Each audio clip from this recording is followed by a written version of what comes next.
ব্রাহ্মণবাড়িয়ার নবীনগঞ্জ উপজেলার আধিপত্য বিস্তার ও পুনর্বিরোধের জেরে দুই পক্ষের রক্তক্ষয়ী সংঘর্ষের অর্ধশতাধিক মানুষ আহত হয়েছে।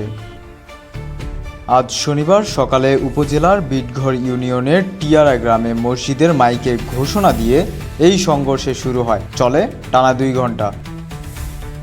পুলিশ ও স্থায়ী সূত্রে জানা যায়, গ্রামের সাবেক ইউপি চেয়ারম্যান আবুল হোসেন এবং আতিকুর রহমান ওরফে শিশু মিয়ার লোকজনের মধ্যে দীর্ঘদিন ধরে বিরোধ চলে আসছে।